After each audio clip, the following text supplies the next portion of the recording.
Hello, for this video we're going to be looking at Google Drive. To get the drive, you're going to click the little button up here with all the apps, and Drive's right here, this triangle looking thing. Okay, so when you open it up, you'll see it'll automatically pop up with your specific drive. So that's just the different files that are available for you to see. If you look here, this is a project that's shared with me right now on my Google Drive.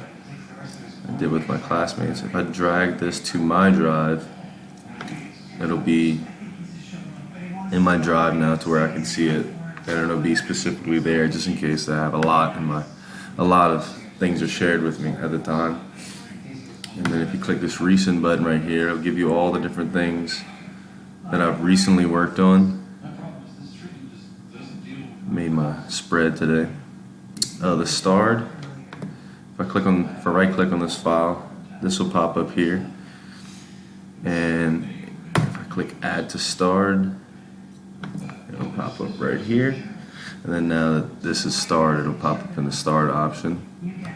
The trash is obviously things that I deleted and put in the trash. So if I remove it, now it'll be in the trash bin. And it'll be in there for about 30 days, I believe. And then the backups is anything that I would hook up. If I hooked up my phone, that's where all my backup things would go into.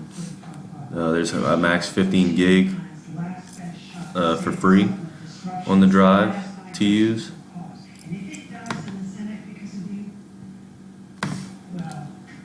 If you select the file, then you hit this information button here.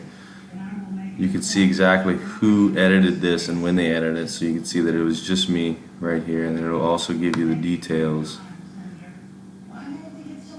exact details of when it's created, opened, modified, and who owns it.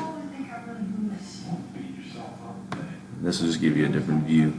So you have your list view here, so it'd be easier if you had a lot of different things. If you hit the new button here, you can upgrade your new files, or you can open up a brand new document, sheet, or slide, which we'll be going over these individually in the next videos. So that is Google Drive in a nutshell. Thank you.